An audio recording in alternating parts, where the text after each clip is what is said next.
You toss it in here, hoping it doesn't wind up here. And here is where that's decided, the Republic Services processing plant. They take in all the recyclables for City of San Antonio customers. This is Tim Tiemann. I'll explain more when we get up there. Operations manager of the facility, where an average of 400 tons of unwanted stuff arrives every day. So we have to process at least 215 or more tons a day per shift to stay in front of that. So you're looking at 430 tons. First, a load of recyclables is weighed, then dumped. Our loader operators blend the material, fluff it. Yes, fluff it. It's to help separate the items so they can be sorted more easily.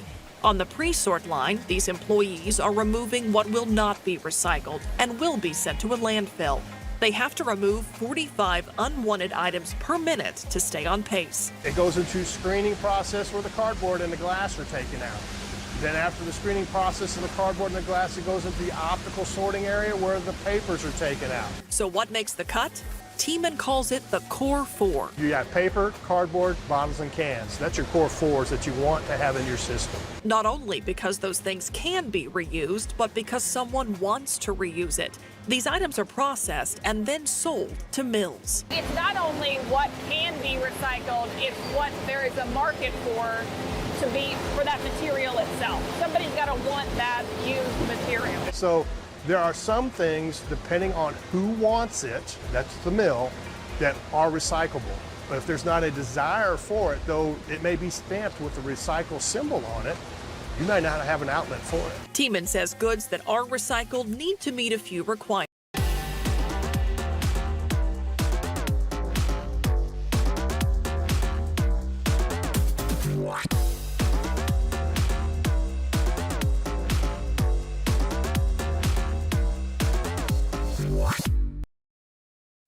Live from KSAT 12, the 6 o'clock news starts right now.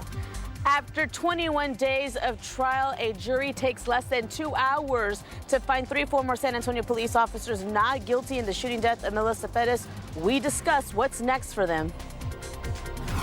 The federal government shutdown could be coming to an end. We talk with some of the people who have felt the effects of this weeks-long fight. Definitely have the jackets ready to go tomorrow morning. The coldest we've seen since February 23rd. Then a warming trend and a shot at rain. See in a bit. We take every precaution we can on the road, but a recent crash has some drivers worried about something they can't control. I'll tell you how other drivers figured into it. Thanks for joining us here at 6 o'clock. I'm Myra Arthur. And I am Ernie Zuniga. We begin with a developing story that began earlier this afternoon, almost 100 miles south of Bexar County, and it finally ended on Applewright Road in South Bexar County. So this was a chase that involved several law enforcement agencies. It began in McMullen County, and we know at least one trooper was hurt in that pursuit. Our John Paul Barajas joins us now from where the chase ultimately ended. So John Paul, how did officers finally end this pursuit? Myra, Ernie, spike strips for the vehicle and then a foot chase to capture that suspect. And the last bit of that scene actually just took off. So I want to call for some video of what it looked like just a few moments ago. But we know that this chase started in McMullen County. A car or vehicle that was stolen from Bexar County was spotted there. The McMullen County Sheriff's Office and deputies then initiated that chase, and with the assistance of DPS, pursued that vehicle all the way up Highway 16 through Atascosa County here to southern Bexar County, here the south side off Palo Alto Road and Applewright Road. Finally, the spike strips, after multiple attempts, were effective here. The suspect vehicle then crashing into 2 innocent bystanders' vehicles, as well as a DPS trooper's vehicle. A state trooper was taken to the hospital. He is expected to make a full recovery, but his exact injuries were not stated to us. Again, the suspect was detained and captured. We're also told several other people were also detained. We're still waiting to get more information. Now, back out here, the scene is cleared, but the traffic is really still the big issue. If Alexis can pan down further south on Palo Alto Road, you can see headlights for what looks like to be at least a mile, if not a few miles, but things are now picking up since that scene cleared just maybe 2 minutes before you guys toss it out here. So still a problem area, but things should start clearing up here soon. And again, as soon as we learn more about this developing story and the suspect and the charges he may be facing and any additional injuries, we'll get that to you. Ernie, Myra? All right, John Paul Barajas live from South Bexar County for us this evening. John Paul, thank you. Not guilty on all charges for 3 former San Antonio police officers. A 21-day trial ended just about 3 hours ago. Now, Erica Hernandez has been following this case for more than 2 years, and she's joining us live now at the Justice Center once again. So, Erica, let's talk a little bit about the closing arguments today. Can you sum up how that went? Yeah, Ernie, so we saw the state go for an hour and a half and the defense go for 2 hours, and it was kind of the same thing we heard throughout the entire trial, where the state kind of saying that this was not a justified shooting against Melissa Perez back in June of 2023, but the defense saying that it was, even at times calling this political investigation. But in the end, as we saw, Ernie and Myra, that the jury did side in favor of the defense today, and that was not guilty on all charges that these officers were facing. Erica, I think some people were surprised at how quickly the verdict came. You were there, obviously. What was the emotion like in the courtroom when Judge Rangel ultimately read that out loud? So you had one side, Ernie, that was obviously the defense side, almost breathing a sigh of relief. But on the side where Melissa Perez's family was sitting, a lot of heartbreak, a lot of tears. Her daughter could be seen running, not running, I don't want to say running, but rushing out of the courtroom in tears after that verdict was read. The prosecution team also following her right after, not giving any comment tonight on that verdict that was reached today. 3 defendants in this case, a huge defense team working for those men charged here. Erica, you talked with those defense attorneys afterwards, and they hinted that, yeah, this trial is over, but this may not be the end of this case. So what is next for these former officers? You know, Myra, it's not really clear what the next move for these officers, whether they will fight to get their job back or not. But defense attorney Ben Cifuentes suggested they could even take some legal action. What's next for them? There are many remedies that are available for these individuals, and we're going to have to explore them carefully. What do you mean remedies? Well, there are remedies at law, and I'm not going to go into them at this time. Potential like civil action? I'm not going to go into them at this time, but there are potential remedies for a malicious prosecution, a prosecution based on a lack of probable cause. Now, for now, this trial is over, but I still think there are some questions we would like to see answered by SAPD and the DA's office. Both of them declined commenting, only saying that they respect the jury's verdict. Now, we will continue to request comment from both about the handling of this case in the coming days. Myra. All right, Erica Hernandez live from the Bexar County Courthouse for us this evening. Thank you. Is the end to the government shutdown finally in sight? A small group of Democrats breaking away from their party to agree on a plan to temporarily fund the government, and the idea looks likely to pass. But the deal moves forward without a key concession that the Democrats wanted. Our Garrett Berger spoke with some of the regular people who have felt or might feel the effect of this political battle. Inside every car at the San Antonio Food Bank is a story of struggle, many of them linked to the federal shutdown. Now having to take money out of bills to put into food is making it harder. Well, let's just say meat is not on the table. It hasn't been on the table for the last 2 months. The shutdown has meant Supplemental Nutrition Assistance Program, or SNAP, benefits were interrupted this month. Though the state confirmed today that partial benefits would be distributed. I get $217 a month, and I only received $165. But there are also 38,000 federal employees in the San Antonio area, many of whom aren't getting paid. With all the people feeling the squeeze, the food bank says they're seeing about 50,000 more people come through every week. And so we saw people maybe just hedging their bet. Maybe I'm going to get SNAP, maybe I'm not. Maybe I'll get a paycheck, maybe I'm not, but I'm going to be prepared. Democrats had been fighting to get an extension of health care subsidies, which expire in January, something that's not guaranteed in the deal moving ahead. Flying into San Antonio from Colorado, Vince Hoppy says he uses and appreciates those subsidies, but he'd be able to get by without them. Well, kind of ambivalent. Who wouldn't want an extra $150 in your pocket every month, And so Yeah, sure. I mean, absolutely, you would love them back, but there's other considerations at play. For others, there's mixed reactions about some Democrats backing off before they got their primary goal. So you don't think the fight to preserve those subsidies, that's not worth the pain the shutdown has caused? It can go hand in hand either way.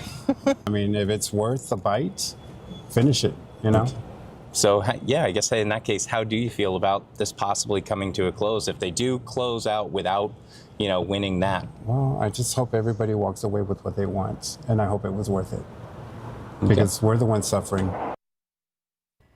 Now, while the deal moving ahead right now includes a Senate vote on subsidies next month in the Senate, House Republicans haven't agreed to a similar vote.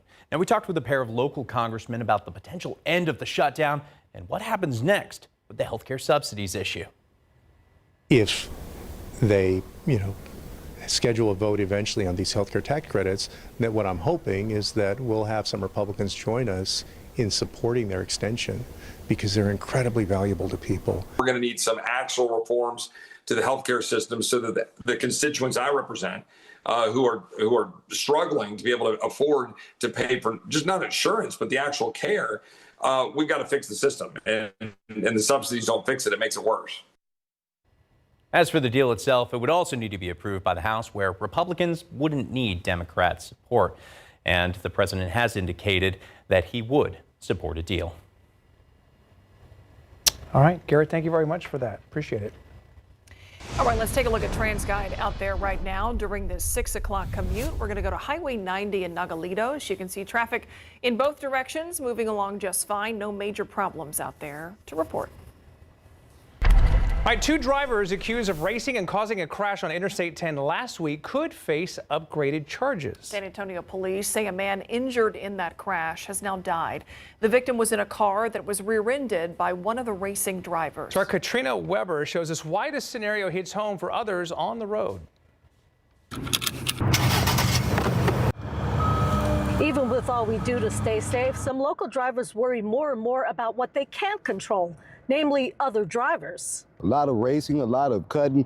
Guys are acting like they're playing video games. They're just cutting all across the lanes. I think it's extremely dangerous. A lot of times you'll have to slam your brakes just so they can pass you. It's that kind of behavior, racing, that San Antonio police say led to a crash Wednesday night on I-10 on the Far East Side. They say Kyle Jin Liu and Evan Moreno, both 20, were racing when they rear-ended another car, sending it out of control. 33-year-old Robert Espinosa in that other car died from his injuries this weekend. His teenage son, who was with him, also was hurt. Sad that anybody would lose their life because of guys racing. They're showing off in front of each other, and they don't care what's around them. Both Liu and Moreno were arrested on charges of racing on a highway causing injury. Turns out Liu has a history of trouble behind the wheel, including an arrest just last month for reckless driving. Data shows they're not the only ones taking chances on the road. According to the Texas Department of Transportation, there have been 135,000 crashes in the state related to speeding so far this year, more than 6,500 of them in Bexar County. I think the most important thing is you just let them pass you because they don't know what they're doing when they're swerving in and out. Well, some people like that driver keep their distance from those who are racing. A recently passed state law gives police quite a bit of power over them. It allows them to seize cars involved in street racing. There's no word on what San Antonio police plan to do in this case. Katrina Weber, KSAT 12 News. Well, there is hope for a deal to end this, but the longest government shutdown in U.S. history is still continuing, leaving federal employees and airports in limbo right now. Coming up at 6:30, we are talking about what needs to happen on a national level for the shutdown to end. The Southwest ISD community is mourning the loss of one of their own. This weekend, the starting pitcher for the softball team lost her battle with cancer. Coming up, we'll tell you how the team family is remembering her. Plus, a fitness trainer survived a heart attack thanks to help from strangers. Now he's hoping that you can help him find them and that you can learn from his own experience. His story is next. All right, We're back on this Monday, and happening right now, our KSAT community partners teamed up for the Fill the Truck event. It's your chance to help those looking for some meal assistance. And there are a few minutes left to make a difference here. David Elder is with our Stefania Jimenez at Pinstack on Northwest Loop 410. Guys, tell us about this event today. We know it's going to wrap up here in less than an hour. Yes, you know, we've been out here since 5 a.m., but, you know, one of the things that happened today that was just super impressive and just, it was so giving was Randolph Brooks Federal Credit Union came out here and donated a $25,000 check to the San Antonio Food Bank. And let me tell you, Eric Cooper, the president and CEO of the San Antonio Food Bank, said that much money can go back to fill 12 of these trucks, 250,000 pounds of food, 250,000 pounds. Absolutely incredible. Incredible indeed. And you know what? So many of you have been coming through for us today, all day. And that's what's just incredible here. And just to show you some of the stuff that's already been collected. I mean, we're talking about cup of noodles, ramen. We're talking about canned goods, cereal. These are some of the items that are so desperately needed right now because they're non-perishable, so they hold for a good amount of time. But guess what? You come here, and also there's something in it for you. That's right. Pinstack has been a great partner all day, and we have one Labubu left. That's right. So if you come out here, you're the big donor here in the 6 o'clock hour. We have a Labubu. This is a legit big into energy Labubu. Yes. No LaFuFus here, y'all. This is the real deal. Nothing fake. This is the real McCoy right here. That's right. Awesome. But you know what? We're here until 7 o'clock today collecting items. But let's just say that you can't come out here because it's too late for you. Well, here's what you can do. Go to ksatcommunity.com, and there are 2 links there where you could donate directly to the San Antonio Food Bank and Meals on Wheels SA. And this is just another wonderful way that San Antonians come through for one another. Thank you so much for watching, and we'll send it right back to you in the studio, Myra and Ernie. All right, David and Stefania, love seeing people come through for our neighbors. Thanks, guys.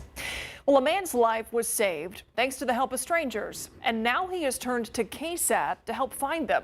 I met Greg Bell at the site where he collapsed, right here alongside of a road. Keep that cord tight. Perfect right there. Greg Bell is a fitness trainer. You've been an athlete your whole life. My whole life, yeah. Which is why what happened to you is even more surprising.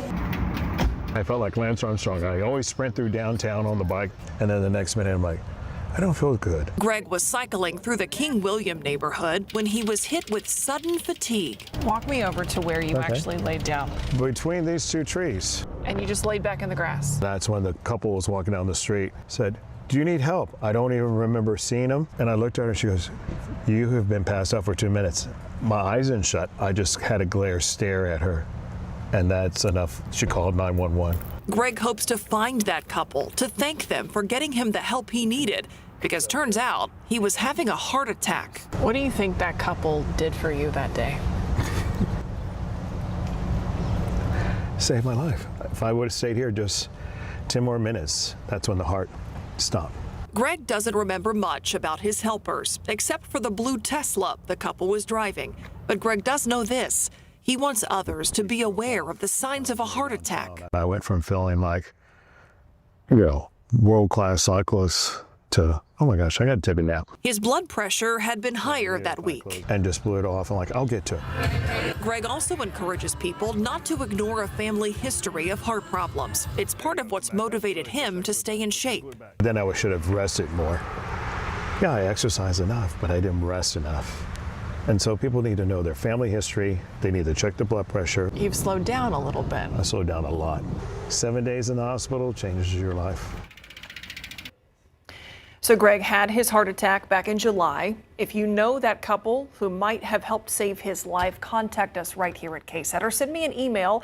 My email address is right here on the screen. I would love to help reunite them. He knows that they made a huge difference. And that's a big reason why he is Indeed. here today. And I know you'll follow up. I have a good feeling. I think KSAT viewers, somebody out there. We'll get Blue to it. Tesla. For sure. King William. We'll get to it. King William. Yep. Okay.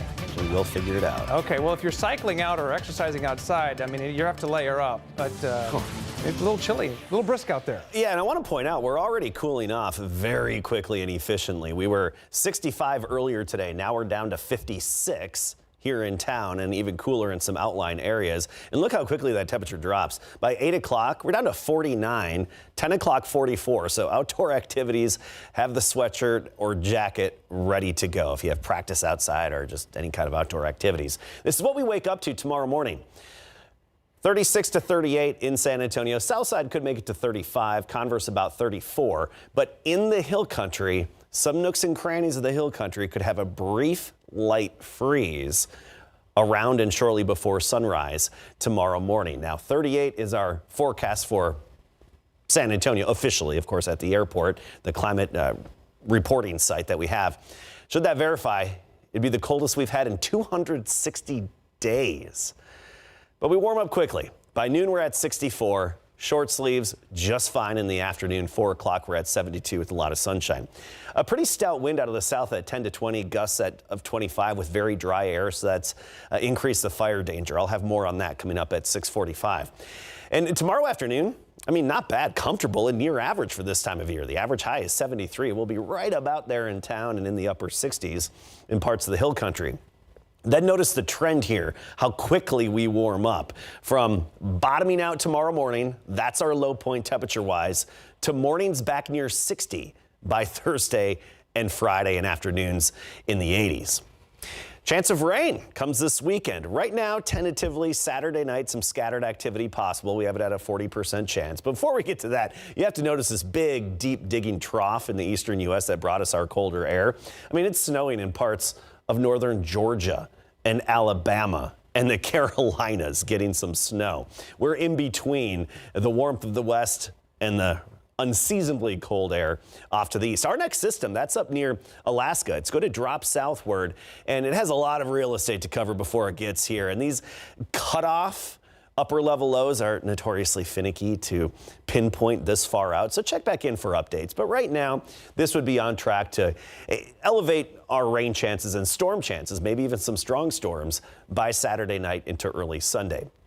I mentioned the temperature contrast. Look at, but 20 degrees below average in the eastern U.S. Meanwhile, upwards of 10 to 15 degrees above average in the western U.S. Big old ridge out west, the upper level high, where in the summer we call it the heat high. And then in the east, we've got the opposite, the big digging trough pulling that colder air southward. So Atlanta only at 34 degrees at this hour. But notice we warm up quickly, and the yellows and oranges indicating warmer temperatures, predominantly dominating the extended forecast. 80 by Wednesday afternoon. Thursday, Friday, we're into the 80s. Noticeable humidity back by the end of the work week, and then that rain chance by Saturday night.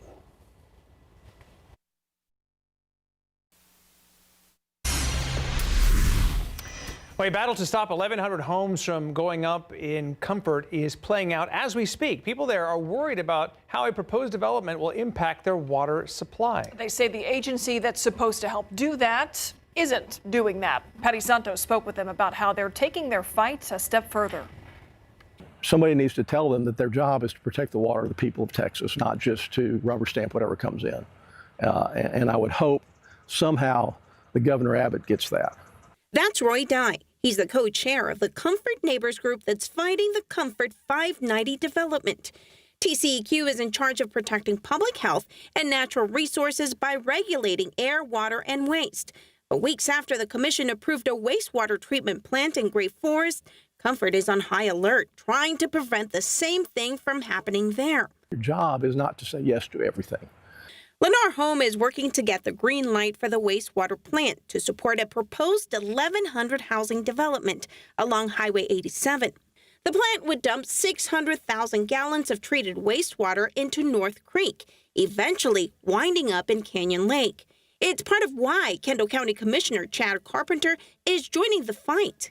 Why would we want that in our drinking water? Why would we set ourselves up for that, or even aquifer issues? On top of the health concerns, there's a water shortage in the area. The Trinity Aquifer is nearing stage 4 drought. It's about build, baby build. Let's just build as much as we can. Let's welcome anyone to our area, and let's overcrowd our water system and to the point where you turn your water faucet on and you don't have water. There's also concerns about an active pipeline that runs in the middle of the property where hundreds of families would live. Patty Santos, KSAT 12 News. All right, don't go away. More still to come here at 6 o'clock. The story of a local student athlete who tragically lost her battle with cancer over the weekend, how her team is now remembering her.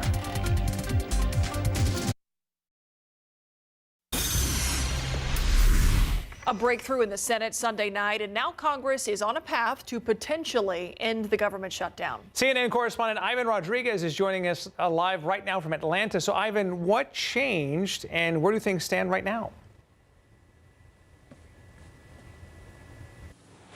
Ernie, Myra, right now, senators are taking a series of votes on a package to fund the federal government. This vote series will end with a final passage vote on the funding compromise, which critically won the support of 8 senators in the Democratic caucus over the weekend. Once passed, the bill will move to the House.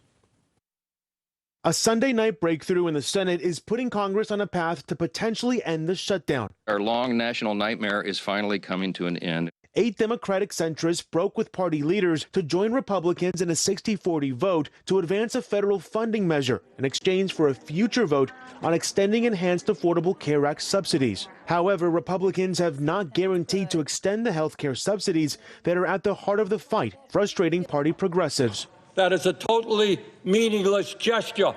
You can get 100 votes here in the Senate.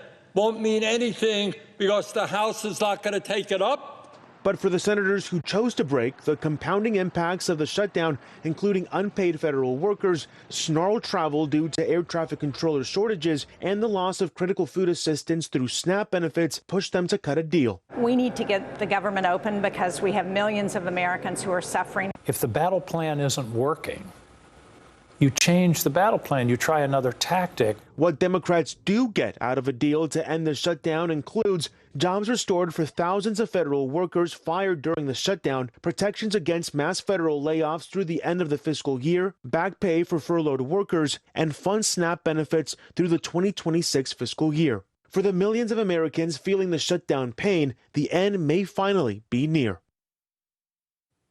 President Trump says he supports the deal to reopen the government in exchange for a future vote on extending enhanced Affordable Care subsidies.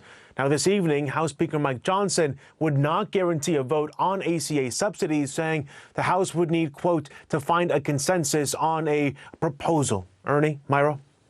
So, Ivan, what needs to happen next to get the government back open? So most importantly, the Senate needs to pass this bill that they currently have those votes going for tonight, and then it'll go to the House. Now, we do know that earlier today, Speaker Mike Johnson mentioned that he'd like to get a vote in place by Wednesday. And that was really in part to also make sure that a lot of these House members from different parts of the country could be able to start making their way back to the Capitol. Of course, we're seeing all these shortages with air traffic controllers. We're seeing a lot of delays and cancellations to account for that time to make sure that they could get back to D.C. And lastly, Ivan, so you mentioned how healthcare subsidies have been at the heart of the government funding fight for Democrats. So do we know how much the premiums could skyrocket for Americans who have Affordable Care Act policies? Premium payments will more than double on average, according to KFF, a nonpartisan health policy research group. Certain policyholders will be hit harder than others. Enrollees in their 50s and early 60s who already pay a lot for coverage will have to shell out even more. For example, an older couple making $85,000 a year could see their premium skyrocket by more than $20,000 a year, according to KFF. Ivan Rodriguez live from Atlanta for us. Ivan, thank you. Hi, Adam. Hello. Hey. Let's talk about those wins. They're coming back. Right? Happy Monday to you. Yes, sir. And hold on to the desk here before I blow away. You're right. It's going to be windy tomorrow, but it's going to be the wind that's coming in from the south. So we will warm up from this wind, just not very quickly tomorrow. It's going to be a strong wind. It's coming out of the south at 10 to 20, gusts even higher than that, up to around 25 miles per hour. So from 9 a.m. to 6 p.m., we have the red flag warning in effect. Now that means any fire that could develop would spread very rapidly. We have burn bans for most of our counties. No, burning not a good idea tomorrow, regardless, and especially disposing of cigarettes properly. Otherwise, wildfires and grass fires can start very rapidly with these high winds and very dry air. Relative humidity around 20% and at times even in the teens tomorrow. Chilly, look at that, 38 in the morning, 64 at noon, 72 for the high. If you don't like this kind of weather, chilly mornings, don't worry, it's going to change quickly. I mean, it is November, right? And Here in South Central Texas, we get big swings. We'll talk about some of those swings in just a bit. Thanks, Adam. A bright star in South Texas softball was dimmed over the weekend. Southwest High School Dragon softball standout Angelina Terrazas died Saturday after a battle with ovarian cancer. So our Pashada Pope spoke with one of her coaches who's remembering how Terrazas inspired others on and off the field.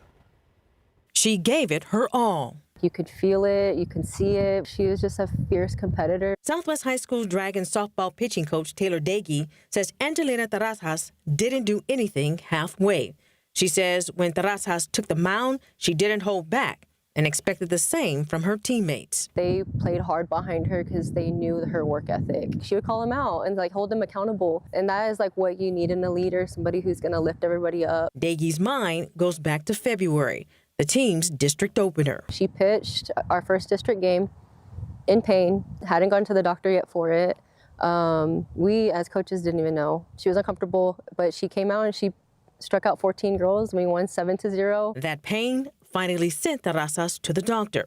Weeks later, the 17-year-old revealed she was diagnosed with ovarian cancer, stage 3. We had to tell the team what was going on. Like I said, they were scared at first, but it brought them together even more so as a team because it's okay, now we're playing for something or somebody bigger than the softball game. Coach says Terrazas fought hard to beat it. Saturday morning, her teammates and the softball community came together to celebrate with her as the district presented her with her high school diploma. The same night, she died. Dagey says Terrazas' strength, heart, and selflessness touched everyone she knew. She was just a great friend to these girls, a great teammate, and she represented this community so well on this field when she was in class. Pashada Pope, KSAT 12 News.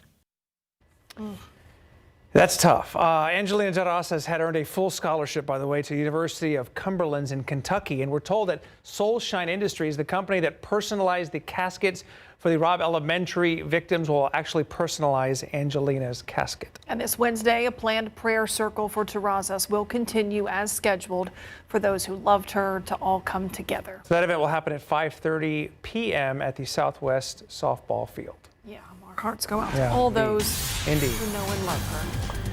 All right, well, we continue on here. This is an area that is already rebuilding after the July 4th flooding, but now some neighbors in the Hill Country are dealing with another problem. Coming up a little bit later, how one group is hoping to help them. Let's take a look at what's coming up on ABC Primetime tonight. Tonight, the Eagles and the Packers will do battle on Monday Night Football. That kicks off at 7 o'clock. And then after that, we invite you to join us after the game for the night beat.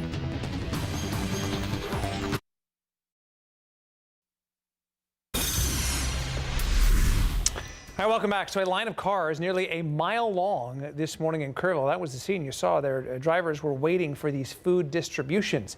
The organization Light on the Hill in the Hill Country says the need has been growing since the July 4th floods. So then came the government shutdown affecting SNAP benefits. Some people started lining up at midnight to receive food this morning. Multiple churches and nonprofits in the area say that they are working to coordinate food distributions as well. It's turning chilly quickly out there. Temperatures already in the 50s and dropping fast. I want to talk about the dry air. Dew points down in the 20s, so very dry air, like desert-like dry air. It's not going to last forever, though. We're actually going to see a pretty quick rebound in the humidity, and you'll notice it by Thursday, especially into Friday, and that could lead to some morning fog. We'll talk about the overall temperature trend and an update on our rain chances and where most of the rain could be in just a bit. Of course, Veterans Day is tomorrow, and our military friends they will be taken care of. At Texas Roadhouse between 11 a.m. and 2 p.m., veterans and active military can pick up a free meal voucher. At Denny's, they're offering a free original Grand Slam from 5 a.m. to noon at participating locations. Dave & Buster's is giving veterans and active military a free entree plus a $10 power card. And then you can get a haircut. Great Clips is offering a free haircut or a free haircut card for a future visit at participating locations. And this is just some of the offers tomorrow. For a full list of all the discounts and the freebies, just go to KSAT.com. And then tomorrow night on KSAT Plus, we will be streaming our 1-hour news special on the 50th anniversary of the fall of Saigon. It is a deep look at the connections between San Antonio veterans and the Vietnam War. will share their stories, some of which have never been told in 5 decades. It is tomorrow at 3 p.m. and then again at 9 p.m. on KSAT Plus. And correct me if I'm wrong, that was nominated for an Emmy, correct? Yes, it was. So it's a Yeah. fantastic Very program. proud of You that can check that out. Yeah. All right, our KSAT Community Fill the Truck event is just about to wrap up. David Elder has been a trooper today. Earlier in the show, we took you to Pinstack over on Northwest Loop 410. I think it was dark when you started this morning, David, and it's still dark. And somehow he still has a voice. David, Yes. how's it gone out there? As it started, so shall it end. Yes, I came out here, it was dark, and it is dark while we're ending it all. And let me just tell you, this was one of the most beautiful days that I've got to come out here and experience San Antonio. There's so many opportunities that I've had with the job that I have and just the ability to go meet people and try so many different cuisines from so many cultures and all over the place. And you see the community in that world. But when we come out here and you see everybody coming in and donating all this food to give back to the people of San Antonio, it's a completely different feeling. I mean, you just see the vibes that come through here. It is just so positive, and everybody is just willing to give in this moment. They understand the need. They understand the moment. And let me tell you, Randolph Brooks Federal Credit Union doing the big check presentation, our KSAT community partners, University Health, Pinstack, everybody coming out here today. It's been an amazing event, and just to see San Antonio coming together, it's just been beautiful. I just want to say thank you to San Antonio, everybody that came through, everybody that was a part of today. And you can always give. Go online, ksat.com. In the article, we have links on how you can donate on there as well. And if you're in need of food, you can go to safoodbank.org, and you can learn how you can sign up and register for that as well. So thank you, San Antonio. Ernie, Myra, I know you guys have been holding it down over there too, but let me tell you, Adam's right. It's getting a little chilly out here, so we're going to go back to the truck, stay warm. But thank you so much, San Antonio, for today. David, thank you for being out Yes. there from dark to dark. We appreciate everything that you help folks do today. All right, our viewers are the best, aren't they? Yes, they are. And very generous, too. I know we're going through some tough times for a lot of people right now, but this will certainly help. So thank you, David. Okay, outside, and yes, David Elder will need another layer here momentarily because things are getting cooler, and Mr. Kesky's here to break it down for us. Jacket weather in the morning for sure. It should be the coldest morning we've had so far this season and the coldest since late February.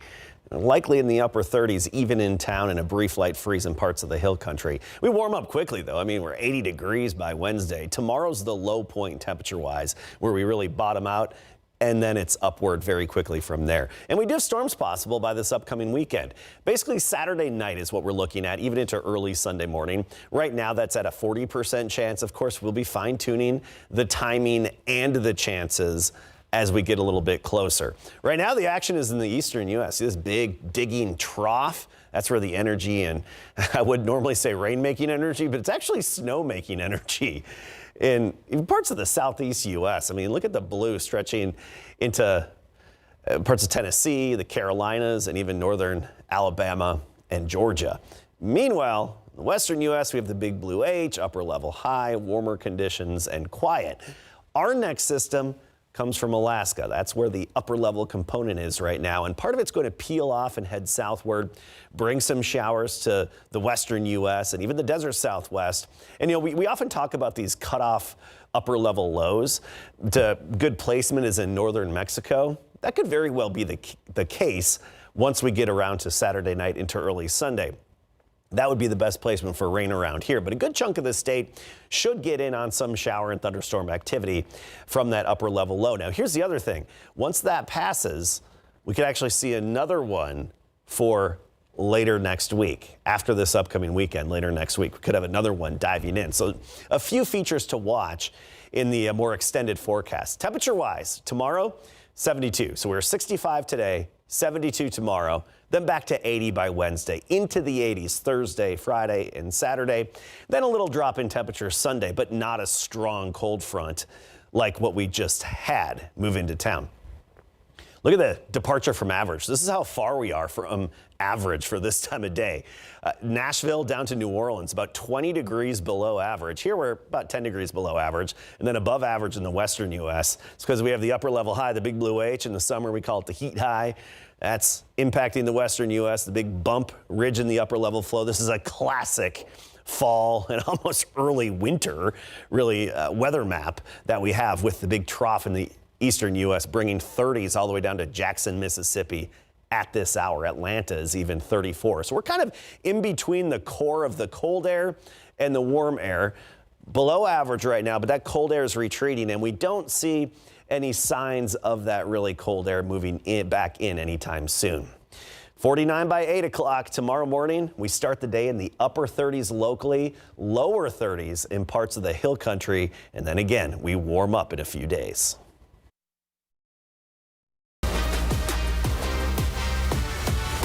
The Spurs are back on the hardwood tonight, taking on former Spur Trey Jones and the Bulls in Chicago. On Saturday, De'Aaron Fox made his season debut, and in his first live-action minute since March, the 28-year-old guard led 8 Spurs who scored in double figures in 31 minutes. At this morning's shoot-around, Julian Champagnie shared how he's feeling about his transition back to the bench now that Fox is back. I think it's easy. I mean, I did it last year. I went back to the bench. I'm here to do whatever the team needs me to do, so it's pretty easy for me to just go out there, play my game, and be that guy for the team. I think it opens up things for everybody. I mean, you have to guard him. You know, he's an all-star, so having him back has been great. It'll continue to be great. I think it'll help us get some more wins. The Spurs looking to snap a 6-game losing streak against the Bulls at 7. We'll recap the game on the Night Beat.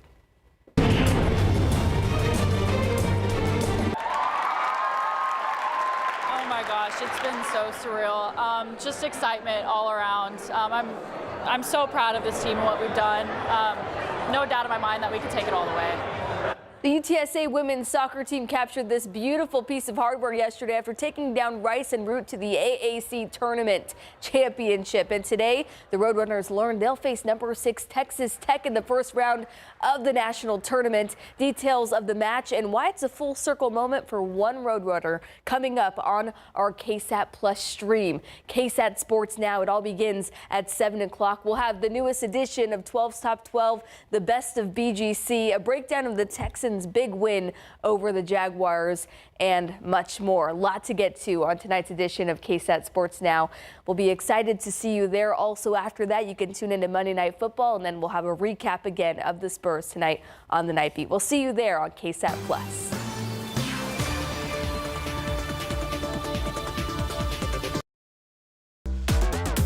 What?